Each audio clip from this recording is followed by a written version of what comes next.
All right, so this is from Star Wars Book of Dad Jokes by Kelly Knox. I got to give her You got the props. book. I got the book, Star Wars Dad Jokes. So I'm just going to open it to a page. Mandy said, my wife said I should really practice these before, but I think some of the charm is me messing them up as I read them. So, We'll put charm in quotes too. right. So here we go. Uh, I heard the calf at Dex's Diner tastes like dirt. They do say it's fresh ground. That could not. I mean, that's like you could put insert Denny's instead of Yeah. Dex for that It, one. That's not yeah. very Star Wars centric. I'm disappointed already. It kind of is. It's a really weird because they do like four per page, Yeah. 4 jokes per page, and some of them are funny, some of them aren't. I thought I had a joke about the Millennium Falcon's hyperdrive, but it doesn't work. Okay. All right, so I'm going to read 2 I'll go more. along with that. All right. I recently found out how much. I recently found out how much it costs to build the Death Star. It was Okay. astronomical. Oh. And I the don't know. last I kind of one. like these. These are probably not the best. My old Jedi master is a Force ghost now. Okay. I realized it the second he walked through my door. I mean, that could be okay. All right. These were not those weren't the best, but I just opened the page, the book to whatever page, and I don't even remember. So that was page 78 and 79 You need to of mark the it. dad joke book. Cut to Dad the problem. credits. Let's move on. This is Yeah. This is the way. We're wanted men.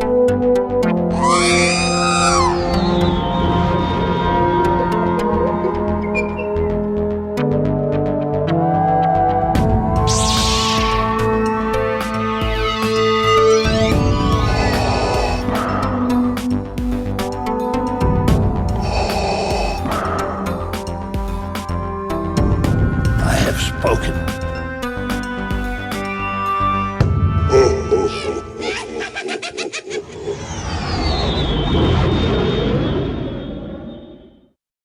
what a great way to start the show. It was horrible, wasn't it?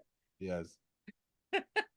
Welcome to episode 188 of the Smugglers Galaxy Podcast, your favorite Star Wars podcast for smugglers in the galaxy.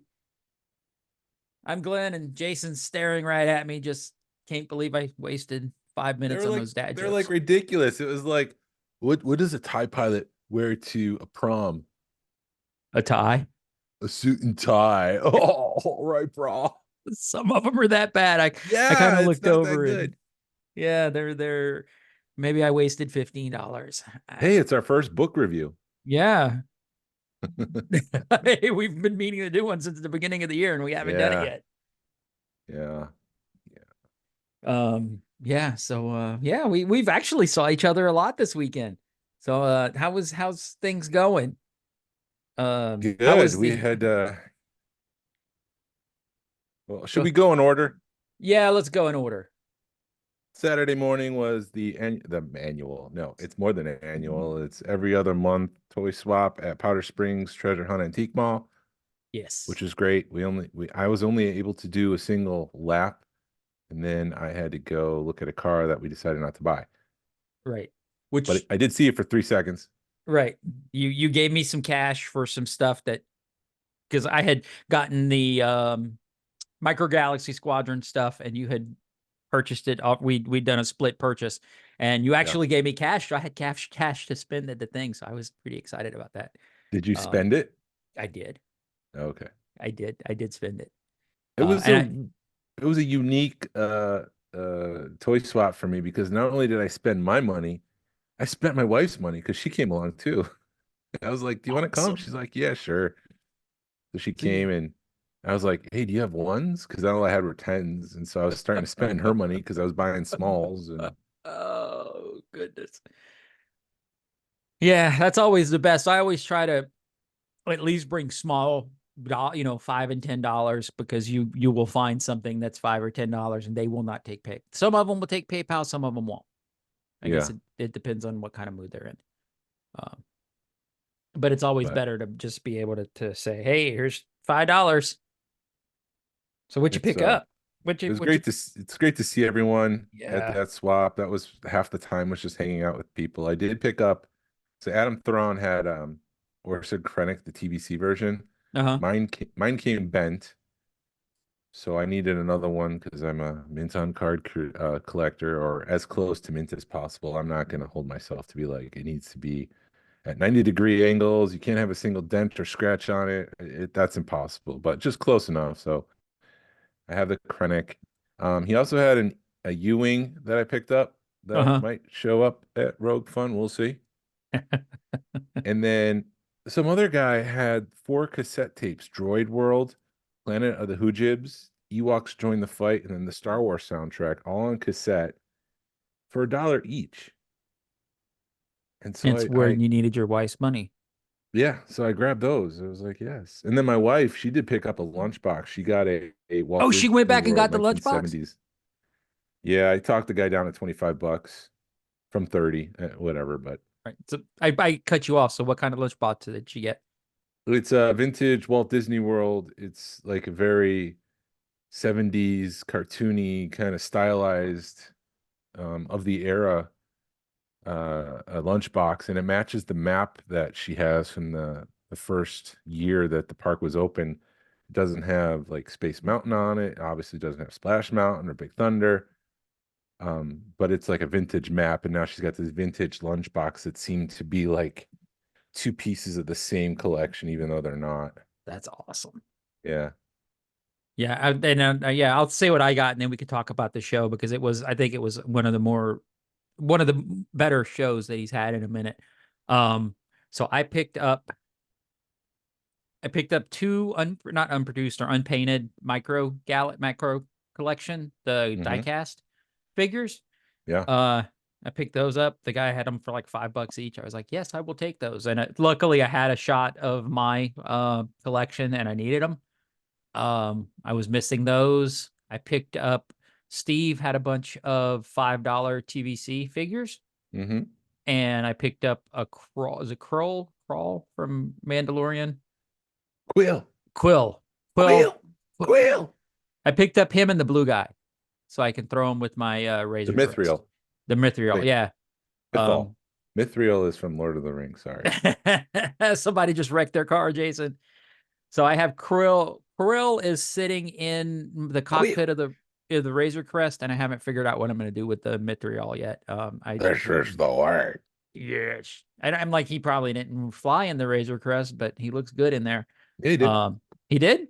Yeah. Well, there we go. It works. And he then flew to Navarro. Oh, well, Dave Navarro? I'm sure that's where the name came from, but no, not Dave Navarro. So now so I have to, the Mithril, the legs don't, I'm scared to bend them because they're at the hips. They're kind of weird. I want to kind of try to get them to sit down so I can throw them in the back of the Razor Crest. And I haven't been able to do that. I haven't spent the time to do it yet because I'm scared to break them. Let me message a TVC expert, because I think in some situations you can take a hair dryer for like 3 seconds to just warm it up enough to just break that pop without popping it. Okay. It's weird. Okay. Because it's weird. It feels like the hips have got a ball joint and then they twist. The legs do. Yeah. So I don't know. It may not even be a ball joint. It's just a weird looking joint. And that's why I don't like the TVC stuff, because they've got weird joints and it confuses me. You sound like an old man. They've got weird joints and they confuse me. I totally Get do off sound my like lawn. Right. Get off my lawn, boys. And then what else did so I got that. I picked up one of the 10-inch Gambits that don't look like Gambit, because I've been kind of wanting one. And though I purchased it from this guy who had the comic 2-pack with Thrawn and whatever the card guy. Huh? Yeah. Yeah. I think I saw that one. And he was only wanting like $50 for it. And I was like, I got 40 cash. And he went, fine. And then I saw he had the Gambit, and he wanted like $20 for the Gambit. And I'm like, will you do PayPal or whatever so I can pay you for the Gambit? Because, girl math. I was like, I'm ahead of the game. So I had to call Mandy and have her Zelle the guy $20 so I'd get the Gambit. But that the Thrawn 2-pack is like $100 figure. Yeah. And I looked at him and I'm like, how much for this? And he goes, $50. And I went, shoot. And he's like, what's wrong? That's not, I said, I have to buy it now. I've been looking for one, and they've always been in the $100 range. And Thrawn Loose is is like $50-$60. Yeah, he also had the Shadows of the Empire comic 2-pack as well. Yeah. Yeah.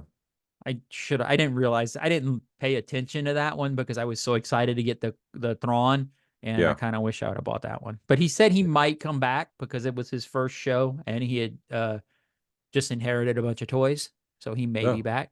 So maybe maybe next go around I can pick up the one with Leia and Shizor. Please come back, please. Yes, please, sir. Please. We want some more. So it sounded like he was interested in coming back. He was just trying to, and they, it was like, I may put a shop in there, but then I got to deal with legal stuff. Overhead. Overhead and taxes. And I don't think he wants to deal with that. Was that it? Yes. Because that's not all I picked up. Yeah. Well, I also went to the cigar shop Friday night because they had figures there. No, I didn't have figures. I picked up basically that thing that I invited you to like a month ago that was a bust in Canton.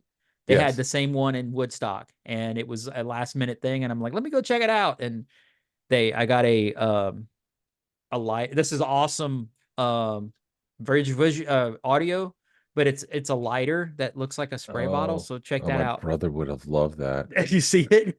Yeah. Looks like it's peeing. My brother would have loved that. So I got that and a cutter and a bunch of cigars, and so that was my other major purchase this weekend.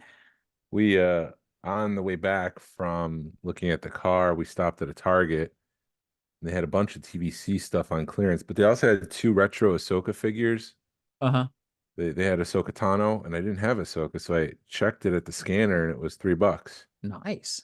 I was like, I'm taking that one. So I'm just missing a couple, which I can order off of Hasbro Pulse. I don't have any of the Book of Boba Fett retro waves. I got to order that as well. That hasn't shown up at retail at all. And I'm just afraid once it's gone from Hasbro Pulse, it's gone. Oh, you're talking like the Cad Bane and stuff. Yeah. I'm just hoping that it shows up to Ollie's, but who knows? It's just a risk. Right. Do you wait it out or do you not? What if they don't show up at Ollie's? Then right before we did the swag packing, the N1 Starfighter from Target, the Micro Galaxy version, came in. Mm-hmm. So I have that. And while I was sitting there waiting for everyone to show up, the Gungan, was it the Bongo? You call it the Bongo. I'll go with whatever. The Gungan ship. The Gungan ship that looks like a giant squid, where they get attacked by 4 different monsters in the planet's core. There's always a bigger fish. And there's always a bigger fish. Yeah, I used to know what Jar Jar says. Relax, we're not in trouble yet. What yet? It's wheezing out here. What's the use of thinking we in trouble? That whole scene, I ordered it online for pickup, and then it's available for pickup, so I have to go pick it up at Target. I just did a store order, so they would pick it up and bring it to the front. So I got to pick that up, but that's everything I got. Okay, bye. So you haven't picked that up? You haven't gotten it yet? I'm curious how big of a sticker they'll put on it, because I know Target's really bad about putting inventory. Sometimes they do that, sometimes they don't. We'll see. Oh, I pre-ordered the Rebels Wave, the Kanan and the Ezra and the my Zeb. Hammerhead. Yeah. I didn't get the Hammerhead. I actually, because I wasn't going to order them, and then I saw that on Hasbro Pulse, Ezra and Kanan had sold out. Mm-hmm. So I was like, I guess I can't wait around for these. And then I found them on Amazon and ordered Ezra and Kanan on Amazon, and then ordered Zeb through Hasbro. And then a day later, Ezra and Zeb and Yeah. Kanan are back up on Hasbro Pulse. Yeah, they're doing something funny there because they did that with the E-Wing. The E-Wing was like, you pre-sale until March, 15th. It's an arbitrary date, but Right. it's not like it's not a HasLab where they're gonna cut off, only 5,000 people ordered the E-Wing, so that's all we're gonna make. It's like they're gonna make them and then it's gonna become available again. I don't understand what the whole pre-sale window does other than to make people feel like, oh, I gotta race out and order it. Right. And I was kind of going to play the waiting game with, like I said, with Ezra and Kanan, because I figured Zeb is a Hasbro Pulse exclusive, right? Yeah. So I can't play the waiting game on Well, him. And Shop Disney, I would imagine. No. But you get it faster at Hasbro Pulse than you do Shop Disney. Okay. I got to order my wife a sweatshirt off Shop Disney. There's the new artist one that came out that's got the Ewok on the speeder bike. Yeah. And it's like an Ewok on a speeder bike, and then it's got him playing drums on one of the sleeve, and then it's got him on an ATST on the back. I'm like, that's a badass sweatshirt because it's got so much stuff going on. So I got to order that and maybe something for me if I can want to justify spending $30 on a freaking cup with the retro Boba Fett on it. I mean, I did get something for the exhibition, but the exhibition for Rogue Fun is done, so there's nothing more to get there. And then last week we talked about the make it bake it, the little plastic crystals that you melt into a sun catcher. Uh-huh. We were talking about that, and Barry reached out and he said, "Yeah, go ahead and make it, man," because he gave it to me, and he was on his way back from Toylanta talking to his buddy Jason, and they were wondering if after 40 years, would the plastic melt? Would it act the way that it was supposed to? And I'm happy to say yes. It was like a retro blast. It really did feel like I was a kid again because I used to make those. And surprisingly, it was the suction cup that was breaking down. It was all slimy and sticky. Why would you say? I could see that to be the one piece that would break down. It is breaking down. So I need to go to like Joann's and get another suction cup and stick it to the window. But I just wanted to follow up on that point. Cool. Did you order the Jabba the Hutt popcorn bucket yet? No, because it's a park exclusive, right? You can find them on Mercari, yes, but you can they're on Mercari for like $50. And it's like a $30, $35 popcorn bucket. Yeah, no. I'd rather not have it than pay scalping prices. Sorry. Hey, dude. It's your call, man. What I want to do is go to Disney and get it. Right. I don't want to, if I'm going to spend $15, I'm going to be spending $15 on gas down to Disney. Yeah. That's my philosophy. So do you want to talk about the Disney news or do you want to talk about the show? I have news. What show? The Powder Springs show. Oh. Let's talk news. What do you want to talk about? Let's talk news. All right. I forgot to mention this. I was listening to The Force, of course, this morning, and they were talking about this. Harrison was in the car with me, my son. We were driving somewhere, and he told me all about this, and it sounded so crazy and so impossible that it couldn't be true, but it was true. So they relaunched Battlefront, the original from the early mid-2000s. Right. And back then, multiplayer is not as popular as it was now. So it was not the focus of the game. It was the single player. I used to play Capture the Flag all the time. I used to love that. But they launched it with only 3 servers for multiplayer, which meant that you can only have 3 games of multiplayer playing at the same time, because it's one game per server. 64 players. That means in the world, only 192 people can play multiplayer Battlefront at the launch of this game. Yes. Which is how, why, what were you doing? Right. It's Star Wars. It's one of the more popular franchises in the world. And you only have 3 servers for multiplayer. And this is a beloved game. People compare the new Battlefront to the old one, wishing that they had the old one. So they brought the old one back forward again to play. And it's like, how did you drop that ball? Right. Yeah, I thought they were meaning it was 200 per game, not 200 in the world. No, Wow. no, only 192 people in the world can play Battlefront. And they might have updated that and added servers. I don't know if it was a last minute, like, oh crap, we didn't think this through. Just throw 3 servers up so they could do something. Right. And they were saying that they felt the game felt kind of rushed, that, if they would have taken till like May the 4th and just said, hey, we released it, because nobody was expecting that game to come out. Yeah. Nobody was waiting on it. It was a surprise. And now all of a sudden it's like, oh, here it is. And it's a cluster because we weren't prepared. Right. Yeah. Yes. That happened. Bad planning. Great job on the Star Wars front again, people. Writer Bo Willimon is now set to co-write a James Mangold Star Wars movie. He was the showrunner of House of Cards, and he also contributed a couple scripts to Andor season 1. I don't know if he's on season 2, but I think having someone from Andor write a movie is exactly where you need to be. Mm-hmm. No, yeah. But I mean, House of Cards was great, other than Kevin Spacey and all of his troubles. That was a good show. I get frustrated with those, and that might also be interesting. Yeah. So House of Cards is about a bad guy, and so what if this movie is about a bad guy? I don't know. That might be an interesting angle. That's where his strengths lie. Right. I think, yeah, dude, I am so tired of the good guys in Star Wars. Let's have some bad. I'm on the record for that. Yes, since House of Cards was very enjoyable until the last season. But yes.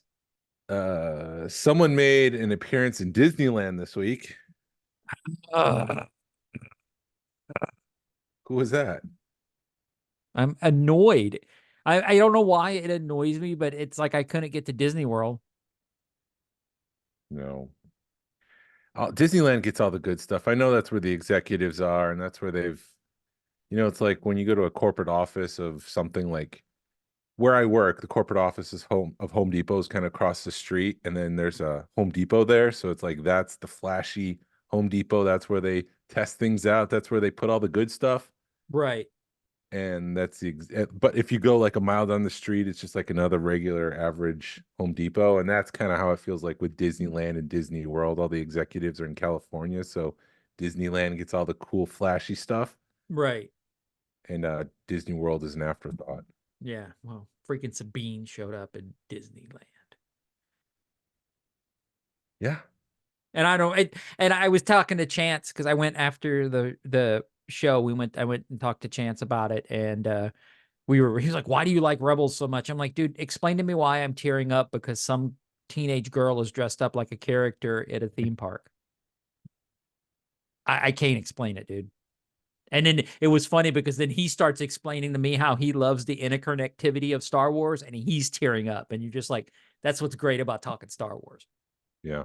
Because when when you connect with somebody and they start, telling you their reasonings behind stuff, and you just see the emotion on their face. So that was kind of cool. But anyway, yeah, Disneyland's getting all the cool crap. They've got a new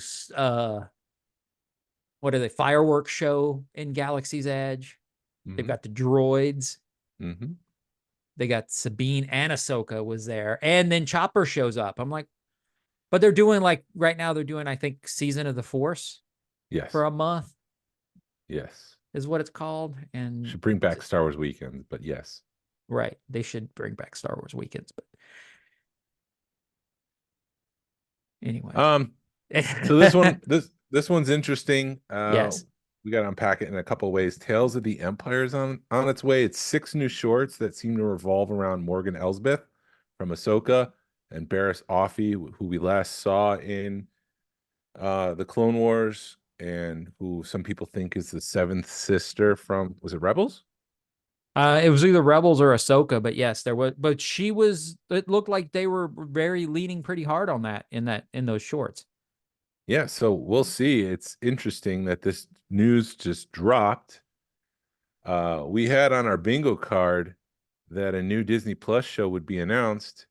At the time, we were thinking it would be like a live action Ewoks or like a live action something or other. Right. insert another live action show here. But yeah, it's there's a new show on its way, and I think we can cross off something from our bingo card. We need like a sounder or something like bingo, bingo, bingo. Bingo! There's your soundbite. So, Yes, I think we can scratch that one off. I hold on a minute. I was working out when I was on the elliptical when I watched that, and I heard Thrawn before I saw him, and I was just like, Thrawn's in this. you got excited. I People can't did. see your face on an audio podcast. Oh, sorry. It was like I got Your excited jaw because it's like dropped. you're right. My dog was. I was like, oh man, Thrawn's in this.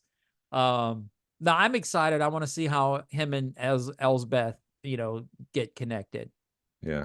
And then the other girl, I'm kind of like with. But then when you see the Grand Inquisitor, you're like, so there's two characters from Rebels in this show. So that really excited me. And it's good. I think it's going to keep me tied into this. I have to watch the trailer again. I've only watched it the one time because I've been really busy this week getting ready for Rogue Fun. But it seemed to me that Morgan was talking about how much she hated the Empire.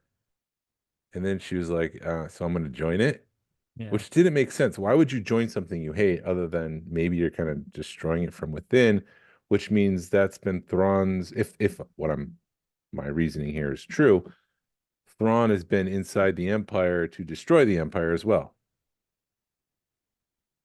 Maybe because he was kind of had like joint alliances because he was part of the Chist ascendancy, and then he comes on to the Empire. So yeah, that's an interesting. You didn't see my face on the podcast, that audio podcast, but I had the oh shoot face again. Yeah. So that's very interesting because Thrawn, I think he was using the Empire as a tool as a means to an end, not as I'm going to join but I want to join because it's the Empire. It's like the enemy of my enemy is my friend. So he's friends with the Empire. Right. And then he ends up ascending the ranks. Yeah.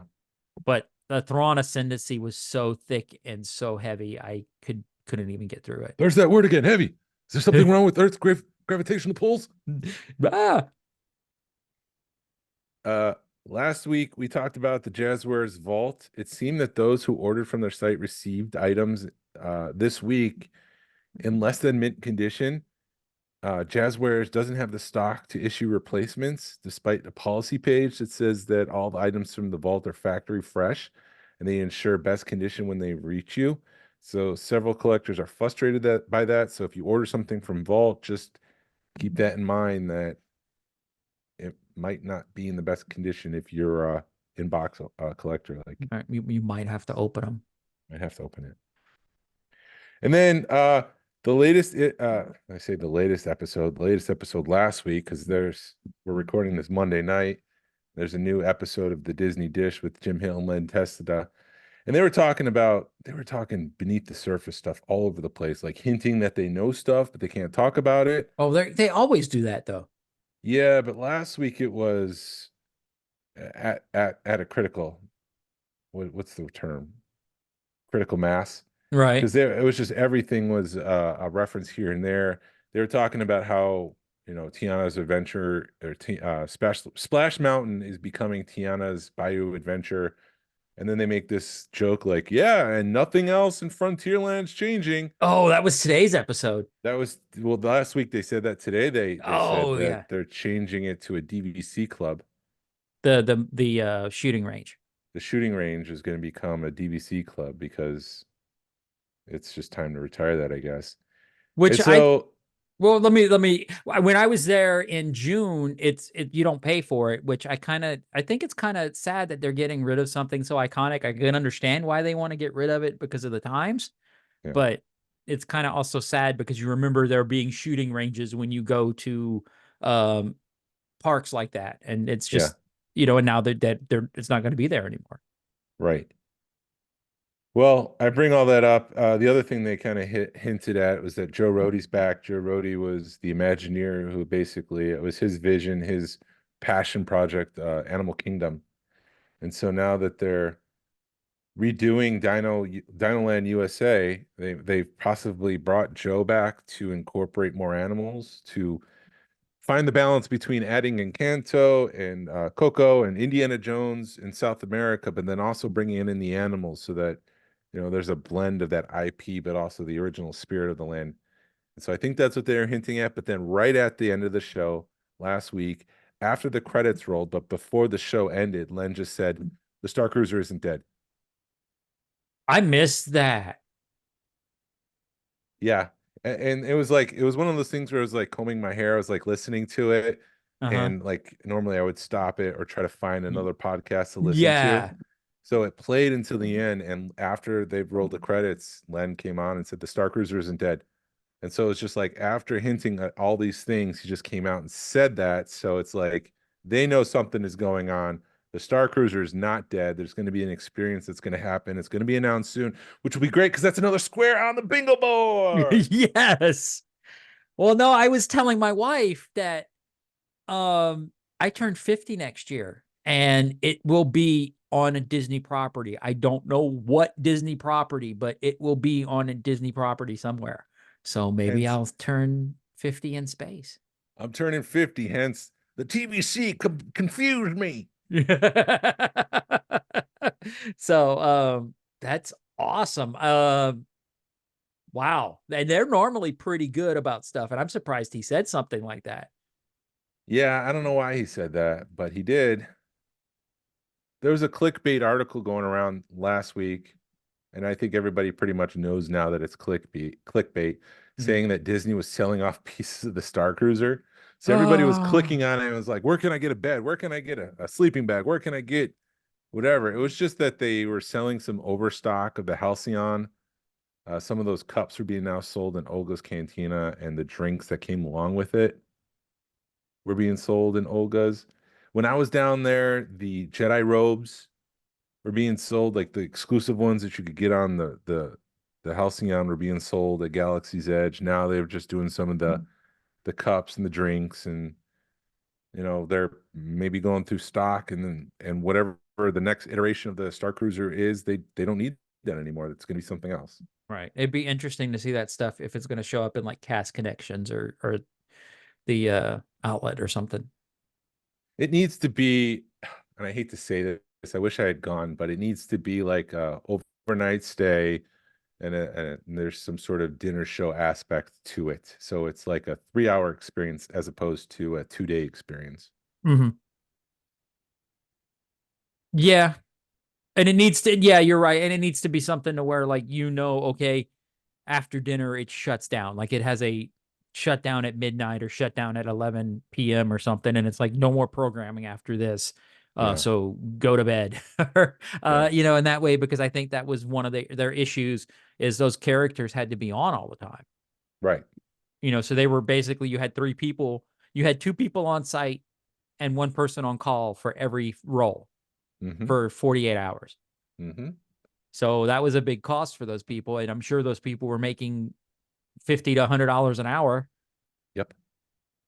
So yeah, I'm upset that I didn't get to go do the Star Cruiser. I think it would, if it would have been around for another year, or give it 2 years, I could have talked to my wife into letting me go. But even at $5,000, I could have talked her into it, but it was still $5,000 for a 2-day experience was a lot of money. But I think if they're going to do, like you were saying, like a dinner show, they need to open it up like at 2 or 3 in the afternoon. You have your dinner show and then you're out by like 10 or 11. That way you can have a good 24 hours or, 20 hours on the thing. And then maybe when you leave at 11, you can have priority to Batu or something. Right. This is not news, but it's something that I learned this week. So I got 2 things left. I always wondered, and this is the last time I'll bring up Shadows of the Empire in a while, I promise, but I always wondered why in the book Dash Rendar dies, or at least seemingly dies, but in the game, there's like a special credit scene where you see Dash Rendar blasting off and he survives the battle.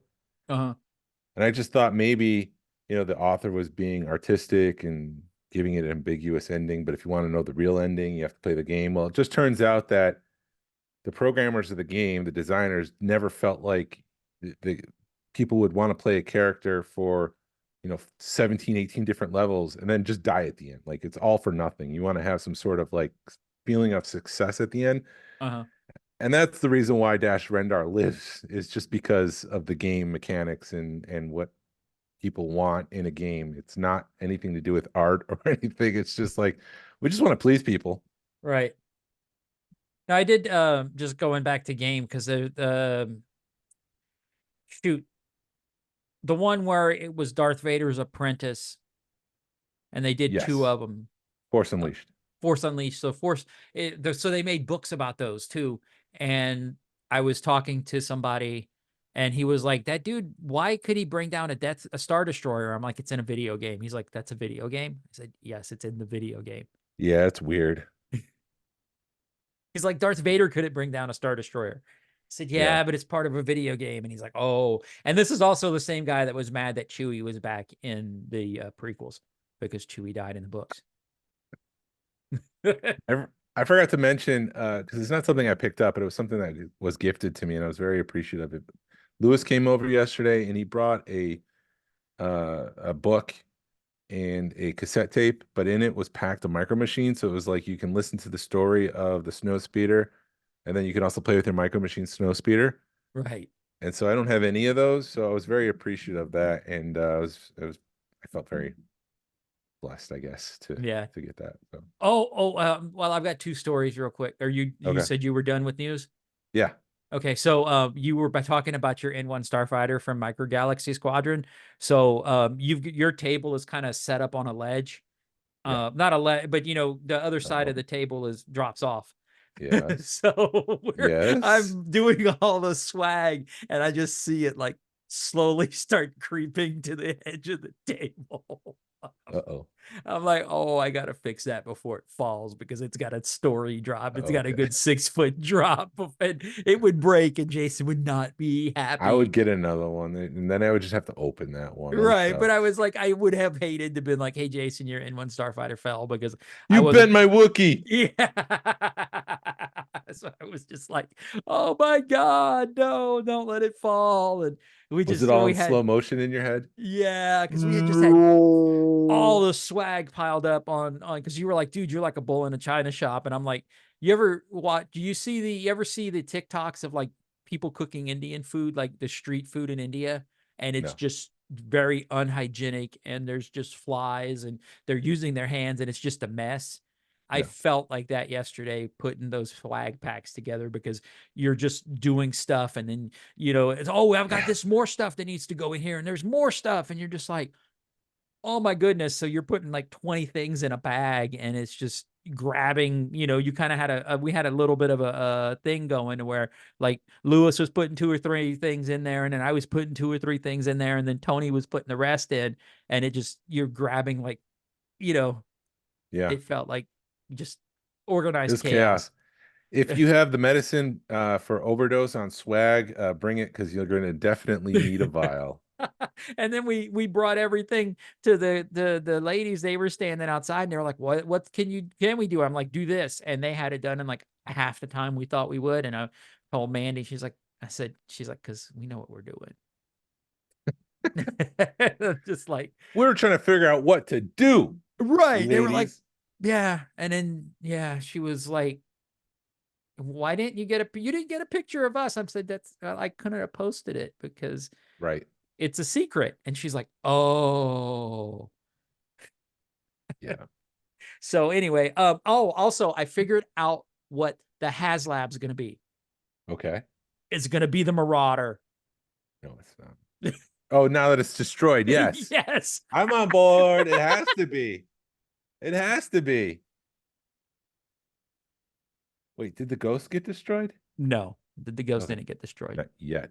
Not yet. But It'll as get soon as I saw the Marauder be destroyed, I'm like, that's the HasLab. Yeah, I wanted to ask you what you thought of the Bad Batch on the Bayou.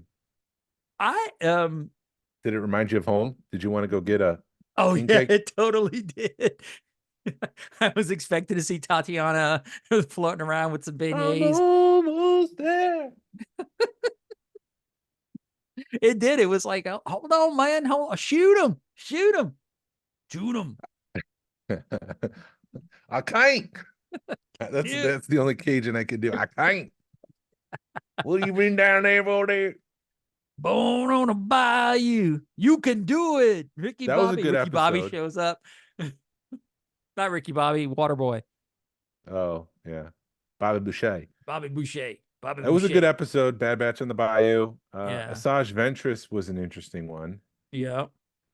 And it was kind of, I was curious because, she's a dark side user who now seems to be towards the middle. She's probably closer to the light than she was ever. Uh-huh. And so she's teaching her how to use the Force. She's teaching Omega how to use the Force and how to summon all those fish. And it's like this giant monster fish appears. And it's like, is that because she's part of the dark side and she can't control the balance? So she accidentally brings this monster up to the surface? Oh, yeah. I don't know. And then there's two others. And the Marauder gets destroyed. That's the big thing to take away from it.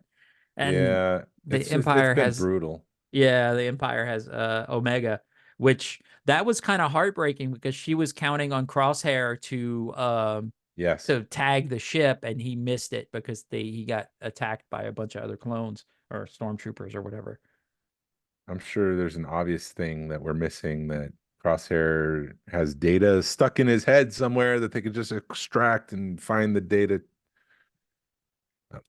Yeah, I thought one of the cooler parts in that episode was when you hear the person on the other side of the door and you hear the spurs. Yes. And it was one of two people. Yes. Well, it's only one person in my mind. It was Cad Bane.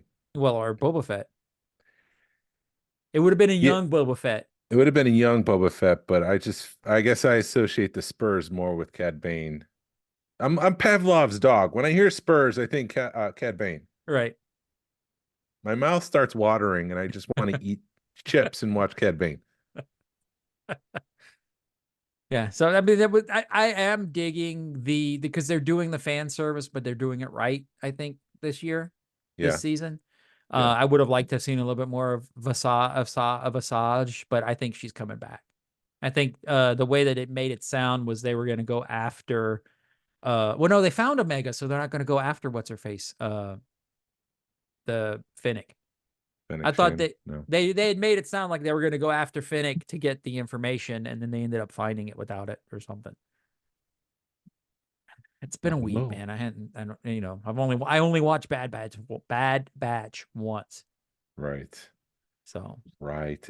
Dear Disney, don't end a show running up to the event that we're putting on. Thanks. And then the Shadows of the Empire, or whatever, not Shadows of the Tales of the Empire, is gonna be on May 4th. It's like, dude, I'm not gonna be able to watch that. I got stuff to do. We got stuff to do. I can't watch that unless we get up at 5 a.m. No, dude, really? That's gonna be probably by the time we're going to bed. No, I can't do that. I need my sleep. I need my beauty sleep. It's not easy to look this beautiful, and sleep is part of that regimen. Right. And no sleep that weekend. So your thoughts on the show? This was actually normally this is not a good show because it's spring break week, and in the couple of years past it's been a very lackluster show, but I think this last weekend's was one of the better ones, especially as far as Star Wars goes. Or maybe it's just because I found stuff I had been searching for, and at good prices. And like I keep saying, it only takes one item to make your show, and I found like 3 of them that made my show. The TVC figures it was too cheap. It was one of those, I knew if I didn't buy them, I would regret not buying them. Right. It was more just, I wanted them just because the price, I couldn't pass them up because the price was too cheap. And I had a reason to have them because I had the Razor Crest. And, I thought it was of one of the better, like I said, one of the better shows. It had a lot more Star Wars stuff. I thought the pricing was pretty legit. And there again, I'm in the same boat every time I go to that show. I'm lucky to get one pass at it because I have so many people. There was a lot of people that were like, Glenn, how you doing? And I'm like, dude, what's up? Yeah. Because I'm really bad at names. But I mean, hey there, guy. fella, what's going on, my Good man? to see your face again, my dude. Yeah, they had 70 vendors this time, which is about 10 to 20 more than normal. I thought everybody was spread out. There was a couple weird t-shirt vendors.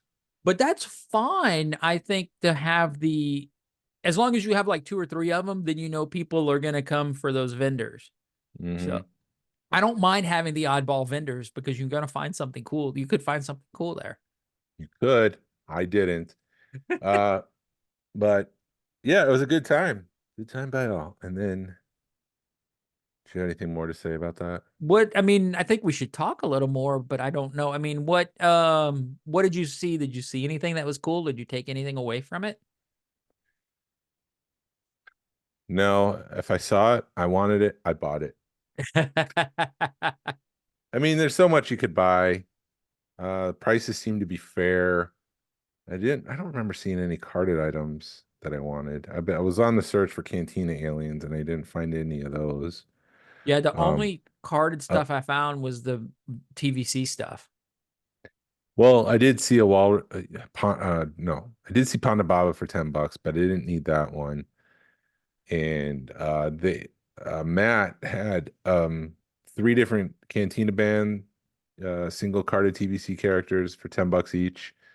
But I want to get the full band, so I'm hoping that Hasbro will do another run of the full band. I have that in the white box, all 7 characters, but I didn't open it, so. So, because I did see that the TVC, Steve had a TVC figure in Dan, but I know, is it just, what am I trying to say? That's not enough to complete the set. You can't get 6 of those and be happy with that. No, I think you get 3 or 4 of those with the instrument combinations.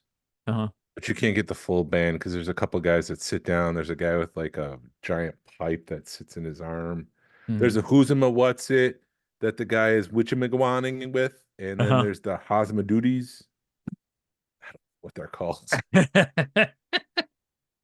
We're going to get a text tomorrow. It's all good. But no, yeah. I don't think there was a ton of vintage like I've seen in the past. But there's not really ever a real big ton of vintage, but there was a good mix of stuff. There was a couple of Funko Pop dealers, which I don't know if they do good or bad there. A few different Legos. It's nice to see the mix of 70s and 80s toys that are there. And it definitely does not feel like Target has thrown up. I haven't seen that in a minute. It hasn't felt like that in a while. There was one guy that had a couple of Micro Galaxy stuff, but you said he had a red TIE fighter, but by the time I got to him, it was gone.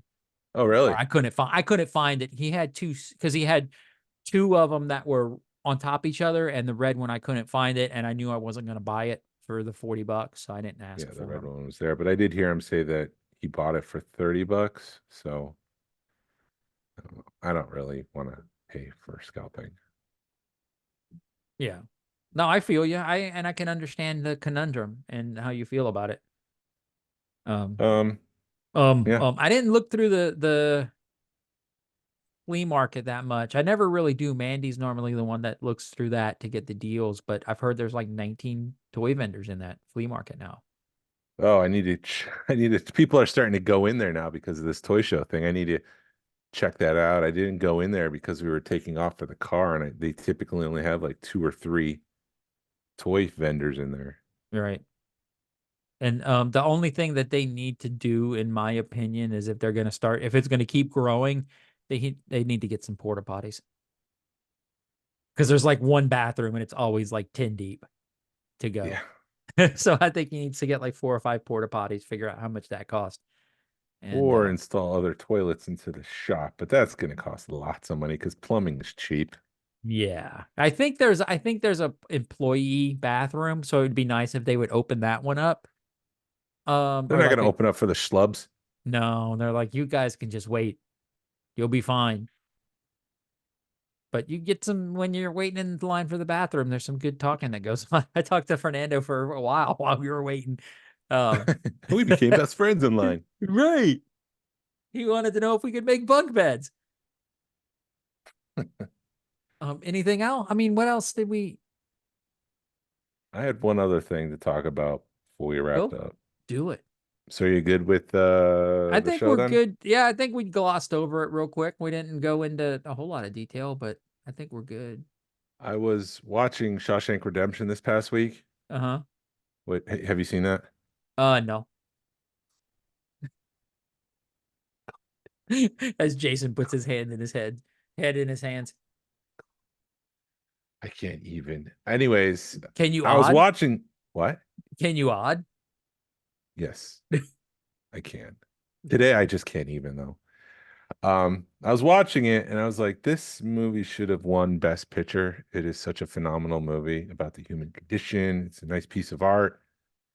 And I was like, what movie won that year? And it was Forrest Gump, which Forrest Gump is a good movie, but it's like a cartoon almost of a person. It's not really real. And Shawshank, even though it's not real, it's like more grounded. It's anyways. I was like, how did that win? Over Shawshank. I don't know if I could give a good argument as to why Forrest Gump is a better movie than Shawshank. Anyways, I went back and I started thinking to myself about the 1978 Oscars when Annie Hall beat Star Wars. They both were nominated for Best Picture. Uh-huh. And I was like, how did Annie Hall win? Because Star Wars has a greater cultural impact.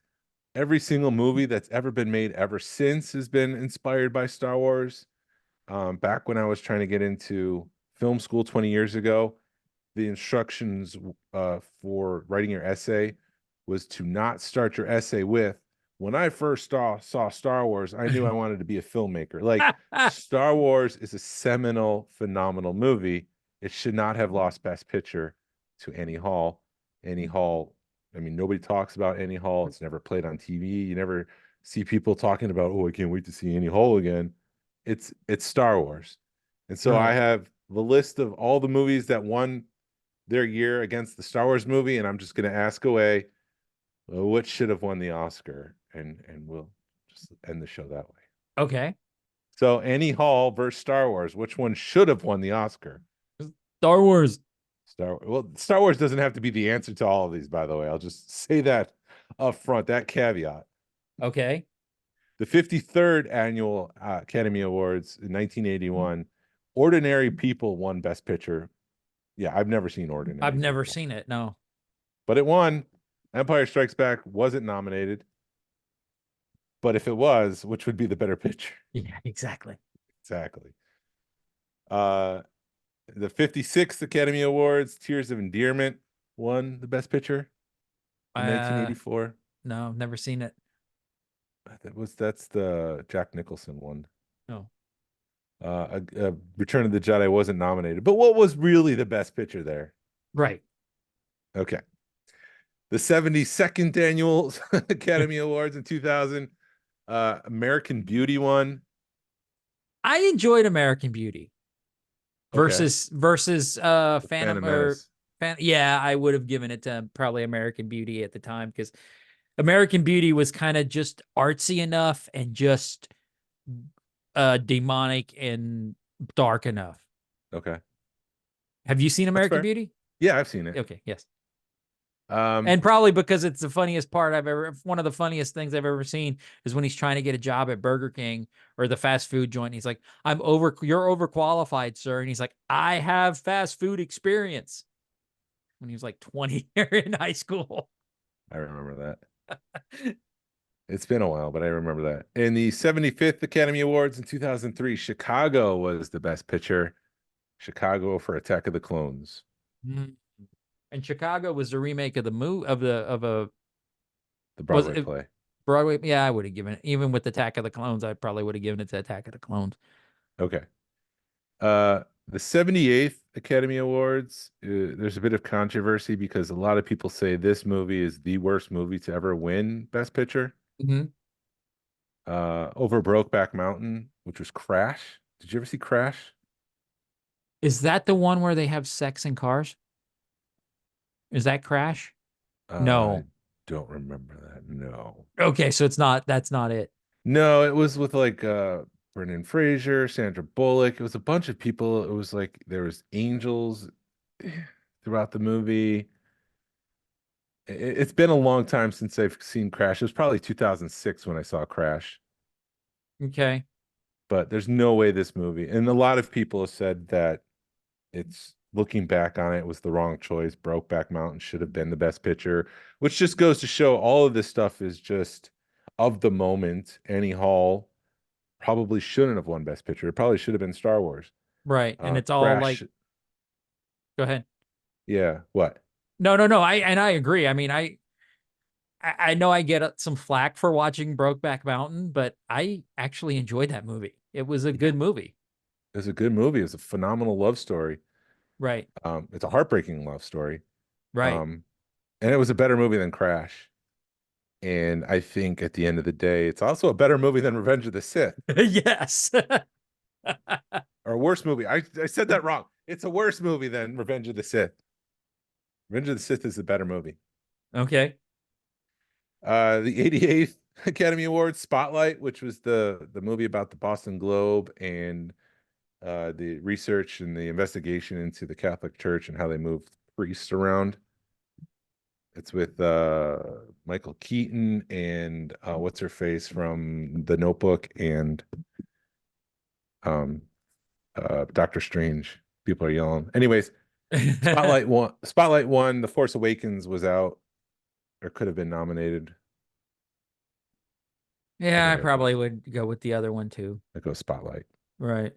The 89th Academy Awards. This was the controversy because someone handed whoever was opening Best Picture, I can't remember who, a Best Actress envelope, and when they opened it up, they were confused and they just saw the movie La La Land and they said La La Land Uh-huh. on live TV, and everybody from La La Land came up, and then they stopped the script because the wrong envelope was handed out, so they came out with the right envelope, and Moonlight won. Ryan Gosling was sitting in the background. This is when I fell in love with Ryan Gosling because he was just laughing hysterically because it's like, this is so great that we're up here and we didn't win, and Moonlight comes up, and Moonlight over Rogue One. I've never seen Moonlight, Yeah, I haven't either. but Rogue One is one of my favorites, so I have to go with Rogue One. Yeah, Rogue One is my favorite Disney era. Probably one of my favorite Star Wars movies, just because it's not Star Wars. Mm-hmm. It's not a Skywalker thing. Right, exactly. I've got 3 left. Bear with me. The 90th Academy Awards in 2017, The Shape of Water, Guillermo del Toro's, was it a sequel to The Creature of the Black Lagoon? I don't know, but I don't know. I think it's like a spiritual sequel, Yeah, okay. or The Last Jedi. I never saw The Water, but The Shape of Water. It's Shape a of really good Water. movie. Yeah. If you like Guillermo del Toro, this is a really good movie. I would probably say, I mean, I enjoyed The Last Jedi, but The Last Jedi even nominated that year? No, the only Star Wars movie ever nominated for Best Picture was Star Wars. Was Star Wars. This is just an exercise of fun. Okay. Well then, yeah, I would probably go Shape of Water because I know it would pull at heartstrings again, but whatever. I've never seen Green Book. The 91st Academy Awards in 2018, Green Book won Best Picture. Solo was the movie that would have been nominated if it was nominated. I enjoyed Solo too. I did too. Yeah, let's go Solo because I have no clue what Green Book was. And then the last Star Wars movie to come out so far is the 92nd Academy Awards in 2019. Parasite, which I've never seen, won Best Picture. It's a South Korean movie, something or other, people living in basements. Sorry, South Korea movies get kind of crazy. Yeah, this is a pretty acclaimed director. Uh-huh. People swear by Parasite. There's like, you should really see it because I guess it's that good. Over The Rise of Skywalker. I can't say it. But I Rise of have Sky, yeah. I have to say Parasite, and I've seen Rise of Skywalker. Yeah. See, and then just a second ago, I got Rise of Skywalker and Last Jedi. Was it The Last Jedi, the middle one? I don't know. I get those confused all the time. Yeah, that's the middle one. Yeah. And so the best Star Wars picture ever, the award goes to drum roll. Out of all 11 of them? Yeah. Oh, okay, so best ever. Drum roll. I'd have to go, if I'm going to go best ever, it'd be Return of the Jedi. Return of the Jedi. Interesting. Just because that's what I grew up with. That's what I remember waiting in the theaters, waiting in line to see. Oh, I'm sorry. They gave you the wrong envelope. Here, open this one. It says Empire Strikes Back. The one that apparently they kicked George Lucas off because he was telling Irvin Kershner what to do. And Irvin was like, I'm the one that's directing this movie, not you. I've never heard that story until this past weekend. Anyways, that's it. That's our show this week. Bye-bye. Take care. Bye. Oh, hey, Jason, you know what they need to do? What? Never mind. Oh, hold on. It's a Monday. Take two. Yes. Hey, Jason, you know what they need to do? They need to thank you for listening to the Smugglers Galaxy Podcast. If they could, please leave a like and a 5-star review of the show anywhere you listen to podcasts. It really helps us out and points people to our show. You can follow us on social media. You can find us on Facebook, Instagram, and YouTube. Send us an email or message us. We love feedback, and we'd love to make you part of the show. Our email address is smugglersgalaxy@gmail.com. Thank you to Alfonso Riviera for the Smugglers Galaxy logo. And thank you to Levi Waterhouse for the music. People collect for the love of it. Hashtag vote with your wallet. Sabine will be on next week.